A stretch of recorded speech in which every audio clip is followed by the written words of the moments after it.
When this famous basketball player died, it left the world speechless. But there is more to the story that they aren't telling you. Follow me down the rabbit hole about Kobe Bryant.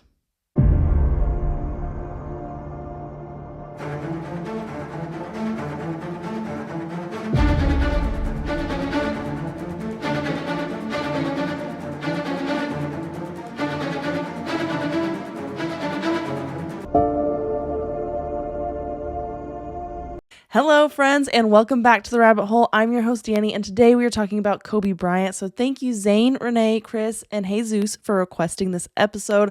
I know some of you requested it way back then. I promise I'm getting to all the requests. If you guys have requests, I'll put the link to the Google form that you can fill out in the show notes, so you can click right on that.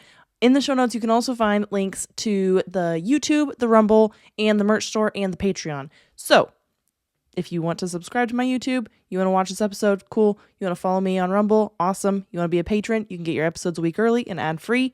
That's really cool. And you get a special edition opinions episode, so that's really fun. And the merch store is just really cool because you can buy yourself a Rabbit Hole t-shirt. And I'm working on new merchandise, so I'm really excited to roll that out to you. But right now, we have really neat t-shirts. But yes, I am getting to all of the requests. So if you haven't heard your request yet, I have over 450 requests. And so I will get to them. I promise. It's just been so many. So when there's multiple people that have requested something, then I cover it. So if you think that somebody might have already requested it, that's okay. Request it again because I'll try to get to it faster. I don't know. But let's dive in. Kobe Bryant led the LA Lakers to 5 NBA championships and was the 16-time NBA All-Star and 2008 Olympic gold medalist.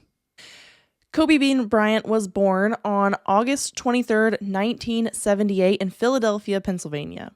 His uncle on his mom's side was an NBA player, and his dad, Joe Bryant, played 8 seasons in the NBA. They named him after Kobe beef in Japan, while his middle name is from his father's nickname, Jelly Bean. Kobe was raised Catholic and was Catholic throughout his entire life. He started playing basketball when he was just 3. When he was 6, his father retired from the NBA, and the family moved to Italy so Joe could continue to play professional basketball. While living abroad, Kobe learned to speak fluent Italian, and then he also eventually learned fluent Spanish. They go hand in hand, but his wife was Hispanic. He continued to play basketball overseas, and his grandfather would send him videos of NBA games so that way he could study those too. But he also learned to play soccer while he was overseas, and in the summers, he would come back to the U.S. to play in a basketball summer league here. When he was 13, his family moved back to Philadelphia. Kobe had an exciting high school basketball career. He earned national recognition for it, actually. He was on the varsity team his freshman year and was a starter, which is a big deal for a freshman. His junior year, he was named Pennsylvania Player of the Year, and of course, his basketball skills started getting him noticed by college recruiters. But he had seen another high school player get drafted straight into the pros, like skipping college ball altogether, and thought maybe I'll do the same thing, which is exactly what he did in 1996. He was 17 years old and the 6th player in the history of the NBA to do this. And he was the first guard to be drafted directly out of high school. He was drafted into the Charlotte Hornets, but was traded to Los Angeles basically immediately. It all worked out because there was a bunch of politics when it comes to the drafts, and I didn't think we needed to explain all that. But LA wanted him, but the Hornets needed to draft him so LA could have him, is basically what it comes down to. But because he was only 17, his parents still had to co-sign his contract. He ended up signing a 3-year rookie deal for $3.5 million. His first season, he didn't see much playtime. I mean, he was a rookie. But as the season went on, he began to kind of start playing more and seeing a little bit more playtime. By the end of the season, he averaged 15 and a half minutes a game, which isn't a lot because towards the end of his career, he was averaging 48 minutes a game, but it was something. In his second season, through fan voting, he was voted the youngest NBA All-Star starter in NBA history. During his third season and the last one on his original contract, he signed a 6-year contract extension worth $70 million. During this time, even though he was still so young, he had caught the eyes of many people. He was already being compared to Michael Jordan and Magic Johnson. Kobe saw huge improvements when Phil Jackson took over as the coach of the Lakers in 1999. Over time, he became one of the best shooting guards in the league, and Phil Jackson utilized the triangle offense, which had helped him win 2 championships with the Chicago Bulls, to help the Lakers. This helped both Kobe and Shaq rise to be superstars in the NBA. But this also helped to lead to 3 back-to-back championships in 2000, 2001, and 2002. In 1999, Kobe, who was 21 at the time, met Vanessa, who was only 17, when she was working as a background dancer on a music video. Kobe was there at the same time because he was working on his debut album. They were engaged 6 months later, and they got married in April 2001. They didn't sign a prenuptial agreement. He decided, this is my person. This is the only person I'm ever going to be with, so I don't need that. But also, many people that were close to Kobe didn't attend the wedding, to include his parents. And most of his, buddies, his players and, his sisters, nobody attended this wedding. It was, very small. Not because they didn't want to or they didn't want them to, but they didn't really agree with this marriage. And one of the reasons his parents didn't agree with the marriage is because she wasn't African American. She was any other race. I mean, she's Hispanic, but because she wasn't black, they were like, no way. We don't like this at all. Although it did seem to work out for them. The pair had their first daughter in January 2003. And in the 2002-2003 season, it wasn't the best season for Kobe. And following that season, while in Colorado for knee surgery, he was accused of sexually assaulting a 19-year-old girl who worked at the hotel he was staying at. Kobe was charged with felony sexual assault, but denied the claims, stating that the encounter was consensual. Either way, you're cheating on your wife. This case was extremely public, and the girl's sexual history was put out in the open for everyone to judge because it was so public. I mean, this is a huge NBA player, so people were talking about this. Ultimately, she chose not to testify, and the charges against Kobe were dropped. She did later file a civil suit, but that was settled out of court in 2005. Unfortunately, she has to wear this basically scarlet letter for the rest of her life because she's the one that accused him of sexual assault. But I can also understand why she wouldn't want to testify because, I mean, that's a pretty hard thing to do. Again, he was never charged. That's not to say that she wasn't right or he wasn't right. I don't know who was right in this situation. I just know that it can be incredibly difficult for a woman to come forward and be like, hey, this happened to me. And she was working there. And he said it was consensual, so they did have sex. At any point, consent can be withdrawn. But it was around this time that he started calling himself the Black Mamba, and this was an alter ego to help him focus on his game and block out all the outside distractions of these charges that were coming against him. And he chose this because the Black Mamba snake strikes with 99% accuracy at maximum speed in rapid succession. That's what he was trying to do. After the 2003-2004 season, Shaq was traded to the Miami Heat, and Phil Jackson's contract wasn't renewed. Kobe declined a 6-year, $100 million offer to sign with the Los Angeles Clippers. He decided to stay with the Lakers and signed a 7-year, $136.4 million contract. Wow. But his reputation was already in the gutter after the sexual assault charges, and it didn't help that in 2004, Phil Jackson put out a book called The Last Season, A Team in Search of Its Soul, and called Kobe out, saying that he was uncoachable. So now you have these charges against you. You have your old coach saying, hey, he was kind of a shitbag. We didn't really like him. We didn't get along. So he was under attack. And I'm sure things at home weren't going well because now it's very public that you cheated on your wife. Overall, the 2004-2005 season was one of the worst seasons of Kobe's career. His new coach quit halfway through the season.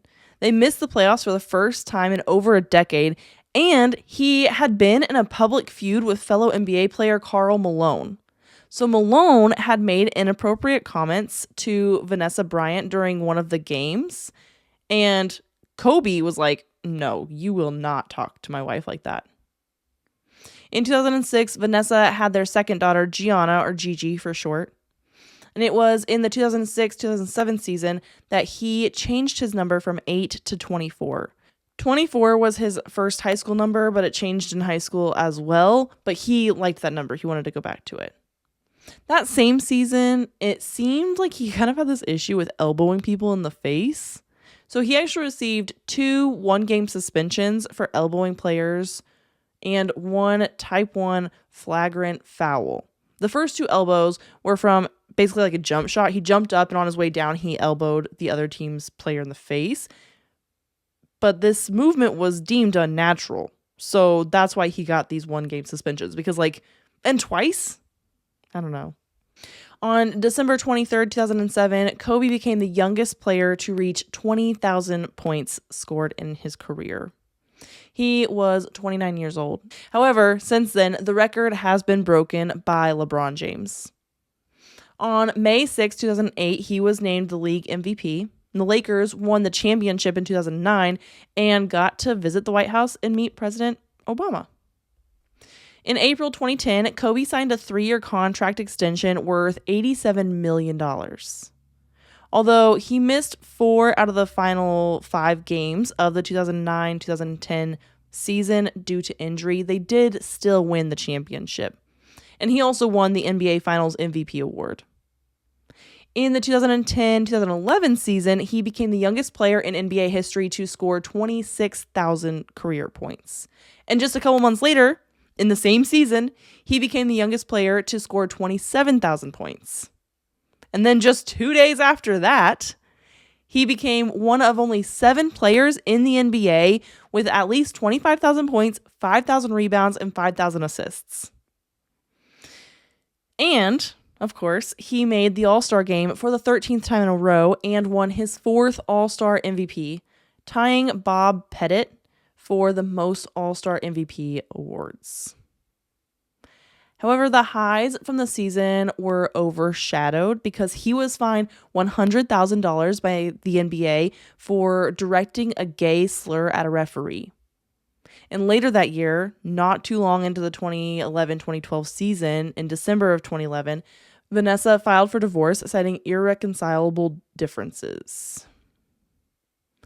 During this same time, Kobe was injured. So he began that season with a hurt wrist, and he had pain in his left knee and ankle, and he bruised his left shin, causing him to miss 7 games in the season. However, by the beginning of the following season, he was back at it, making more records. He passed Magic Johnson for steals that season and became the youngest player in league history to score 30,000 points. Only 5 other players had hit that milestone at the time. Now there are 8 players that have done it, but still, that's not a lot of people that have hit 30,000 points. It was during this season that he started to refer to himself as Vino to describe how he played, kind of aging like fine wine does. I don't know, it's kind of silly. In January 2013, he and Vanessa announced on social media that they had called off their divorce and would remain together. So it turns out their irreconcilable differences were reconcilable. He tore his Achilles tendon during the later part of the 2012-2013 season because he was just playing so much. And because of this and the surgery that he needed following the injury, he couldn't start practicing until after the 2013-14 season had started. He launched a production company called Granity Studios, which developed different medias similar to the Obama's Higher Ground media company. So Granity Studios produces podcasts, books, television shows, and films. In November 2013, he signed another extension contract, this time for $48.5 million. He was the highest paid player in the league. They just kept paying him so much money. And then he started playing again in December of 2013. But in the beginning of March 2014, so in the exact same season, the Lakers ruled him out for the rest of the season. They're like, he's done. In 2014, he founded Kobe Incorporated.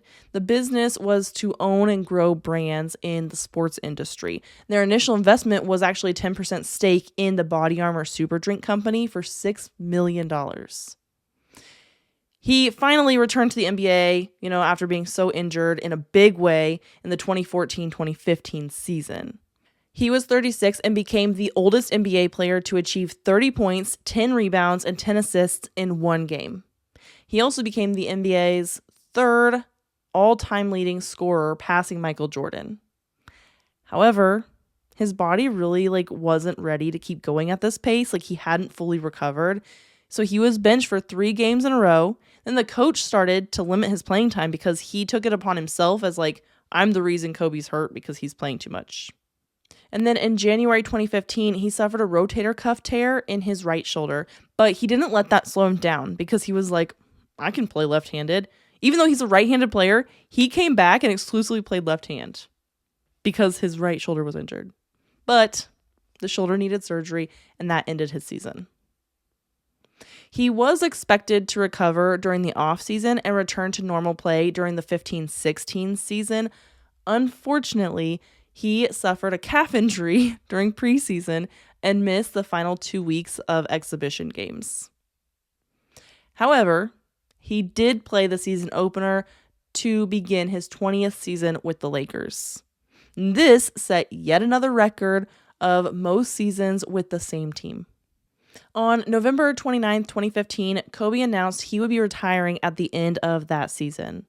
He was very adamant that on the road, other teams not hold any on-court ceremonies or present him with any gifts in public because he didn't really want this to be a staged farewell tour. He was just I'm trying to play basketball. I'm trying not to be hurt for this season and just do it.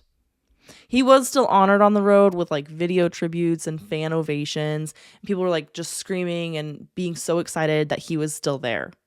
And after finishing his last game, he addressed the Staples Center crowd, thanking them for their support, and closed his speech with, what can I say? Mamba out. With his career over, he turned to his family. Vanessa had their third daughter in December of 2016, and he and his business partner launched Bryant Stibble in August of 2016. This business, Bryant Stibble, is a venture capital firm focused on different businesses, including media, data, gaming, and technology. It had $100 million in funding. But he also continued setting records off the court. So his poem he wrote, titled Dear Basketball, was animated, and then it won an Academy Award for Best Animated Short Film in 2018. He was the first African American to win that award and the first former professional athlete to be nominated for and win an Academy Award. He also wrote and hosted the television series Detail, which aired on ESPN and ESPN+. This started in 2018 and ran for multiple seasons. Kobe was the official ambassador for After School All-Stars, which was this nonprofit that provided free after-school care for low-income families in 13 U.S. cities. And he and his wife, Vanessa, started the Vivo Foundation in 2007. It's now called the Kobe and Vanessa Bryant Family Foundation.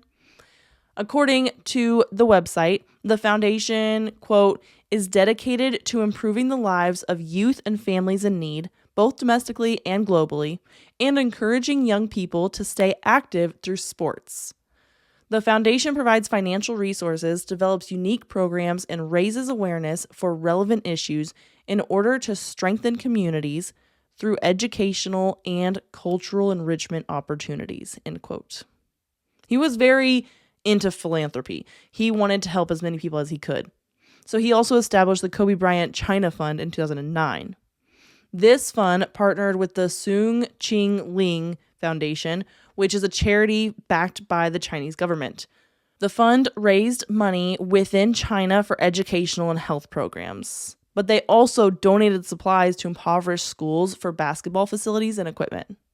But they didn't just support different educational opportunities in China. They also helped support Chinese cultural activities here in the U.S. as well, such as Mandarin speaking lessons and Chinese cooking classes.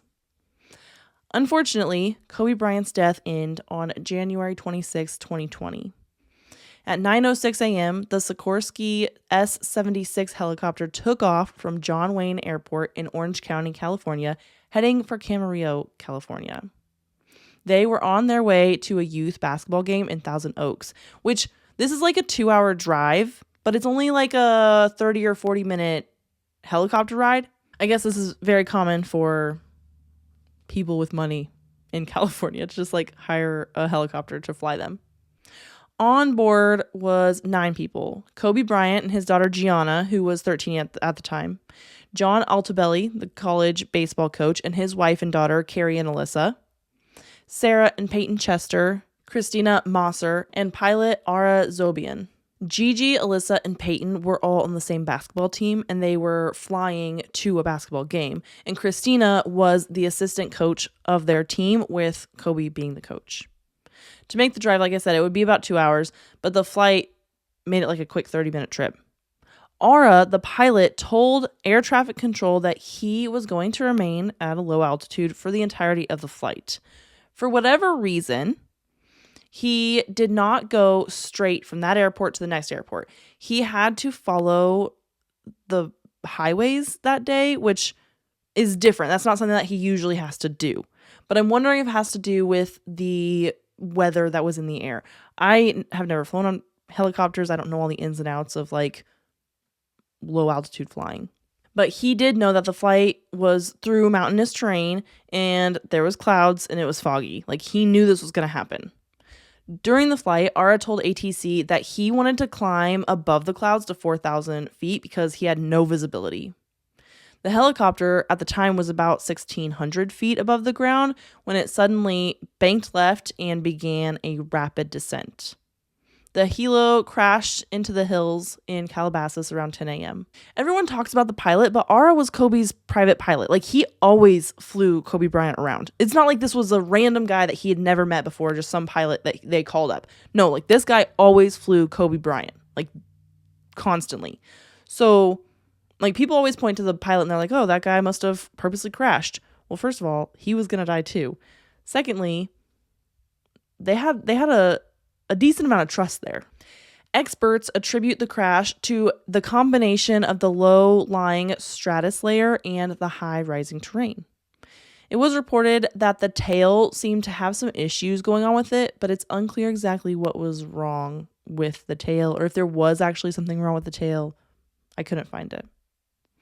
But turns out Kobe Bryant was in a battle with a pharmaceutical company over his nickname Black Mamba. High Tech Pharmaceuticals was attempting to trademark Black Mamba Hyper Rush. Kobe was fighting them for ripping off his famous nickname. He pointed to the fact that a lot of people know him by that nickname and that Nike used the word hyper in several of their products, and Kobe has been affiliated with Nike, but doesn't want people to get confused and think that he's backing these like diet pills. High Tech was trying to trademark the name. Kobe wanted to trademark the name after he found out about the company using it. He didn't want them to use it. He filed his trademark paperwork a year after High Tech did. So they started this battle back and forth in 2015.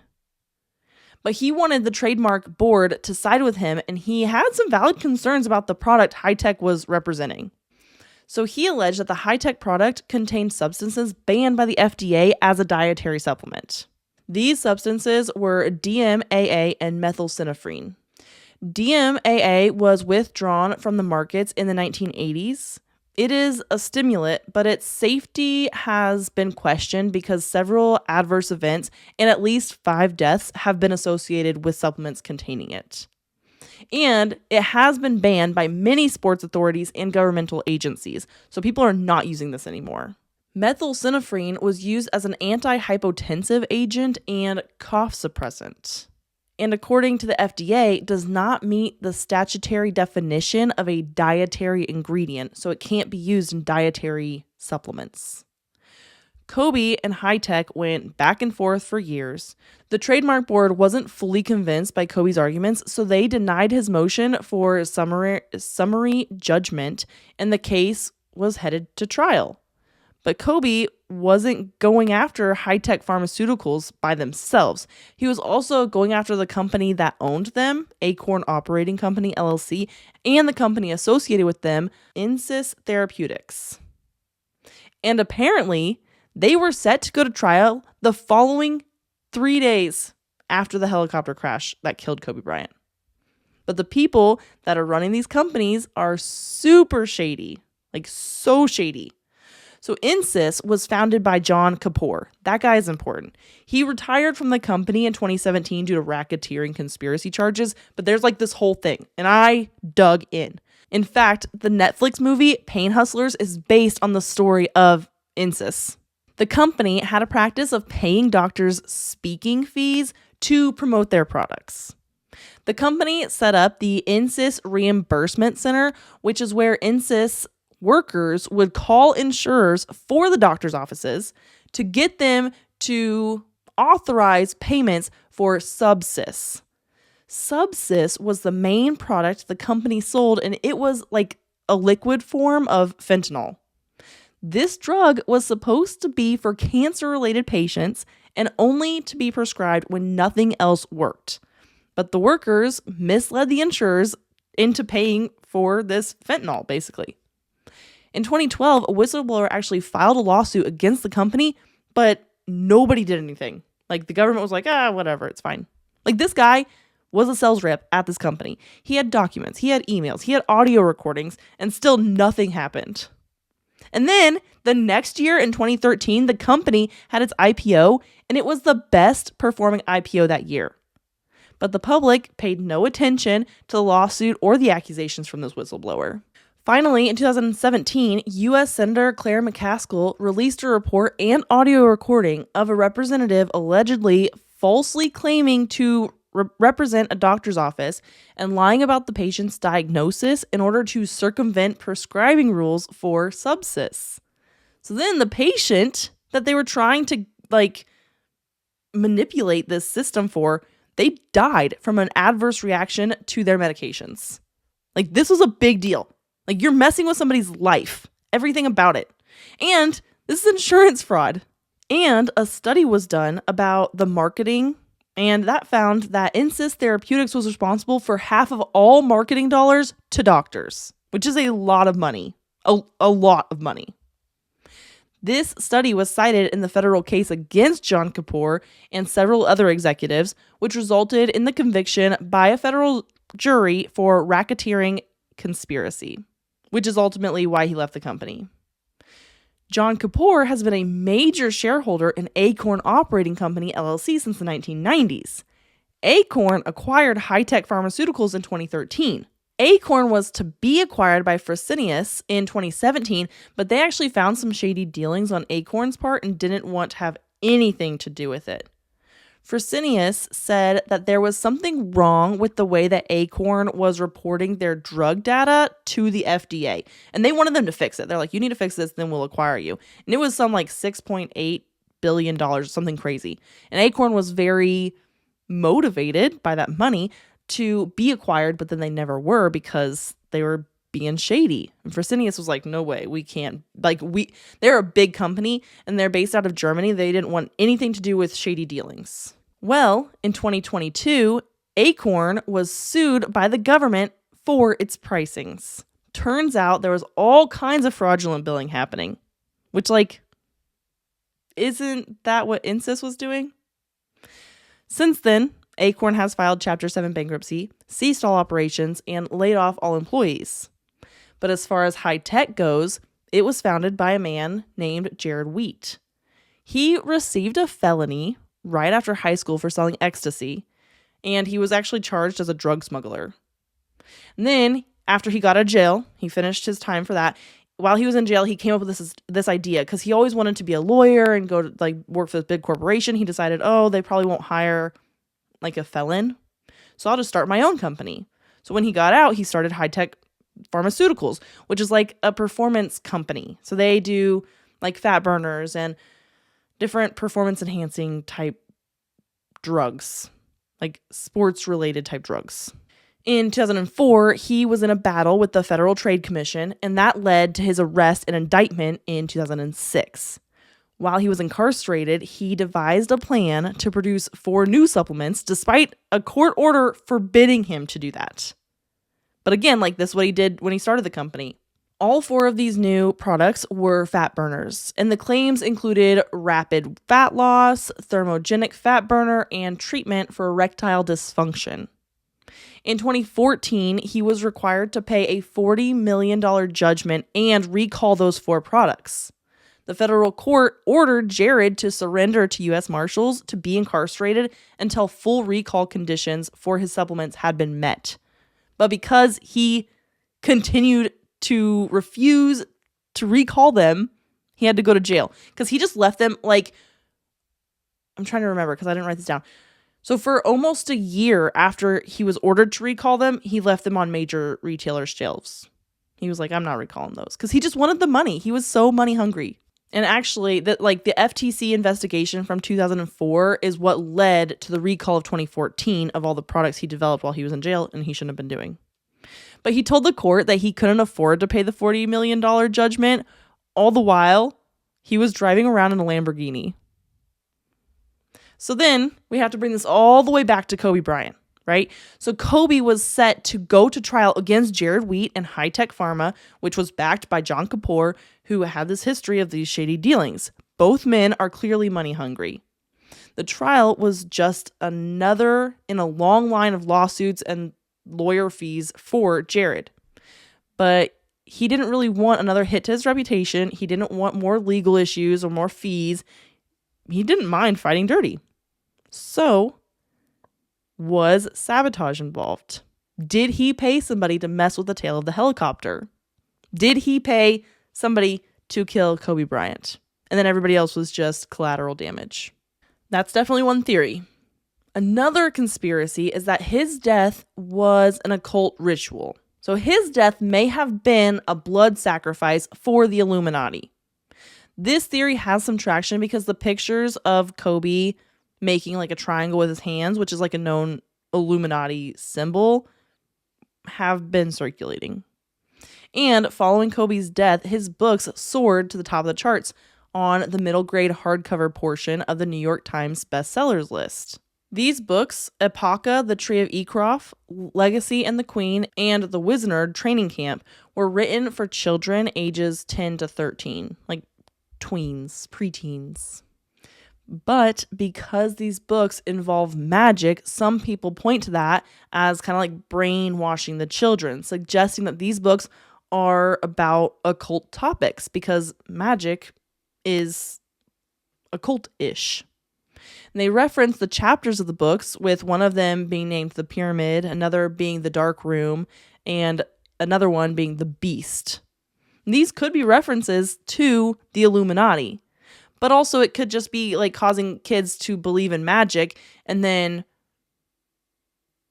I'm not trying to get too religious here, but it definitely has religious tones, right? So they could be convincing these kids to believe in magic, and now the kids aren't believing in whatever God their parents have been trying to teach them. That's a good political way of saying that. This comes full circle when you include the fact that the book has some odd symbols on the spine, and Kobe has been known to wear an Ankh earring. The Ankh, or Key of Life, is an ancient Egyptian hieroglyphic symbol used to represent the word life. It is symbolized to represent eternal life. But because of his death, his books started selling like crazy, which typically happens when someone famous dies. You could almost plan on that. And maybe that was the point, is to get more kids to read these books that are about magic and about different things and brainwash these kids' brains. But there are some other odd things too. So in his last NBA game, he was taken out of the game with 4.1 seconds left. Coincidentally, Kobe died at 41 years old. And the giveaway at that last game was a Robo Kobe Bryant that had rotors like helicopters coming out of his Robo suit above him. That's odd. It's really, really coincidental. Not to mention that one of his friends came out and said that Kobe wanted to die young and live forever, like be a legend. And that's exactly what has happened because of the way that he died. But also, like, he was a great player. So he wouldn't have been remembered. Like, nobody really would have cared the way he died had he not been such a great player. But there are also shows that depict his death. So, like, the Legends of Chamberlain Heights, which is a Comedy Central, like, cartoon. They had an episode in 2017 of Kobe dying in a helicopter crash. It's weird. It's really freaky. And on November 13th, 2012, a user on Twitter tweeted, quote, "Kobe is going to end up dying in a helicopter crash," end quote. And once he did die, this tweet went viral. But there's this political aspect to it too. Because this was all happening when they were trying to impeach Trump, some people believe it was the deep state distraction from the impeachment defense. They didn't want you to know whatever Trump was going to say or his defense was going to say to defend him. They're like, shady guy, let's get him out of here. There is a theory that Kobe Bryant was just another person on the Clinton kill list. I don't really know about this one. There wasn't a whole lot of evidence behind this theory. There was a couple people saying that he tweeted that he had information on Hillary Clinton that would get her arrested. I can't find that tweet. So if it was out there, it has been scrubbed from the internet. I'm not saying that it wasn't out there and hasn't been scrubbed. That's absolutely a possibility. Did the Clintons kill Kobe Bryant? Or was that like part of the Illuminati thing as well? Who knows? But I wanted to include a theory about Gigi as well. So my friend Tyler, the fittest flat earther on social media platforms, put out a video about her, and I wanted to include that theory here. We know that the Bryants are Catholic.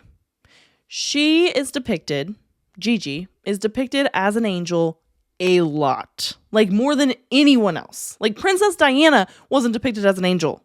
And she was like a beloved princess. People loved Princess Diana.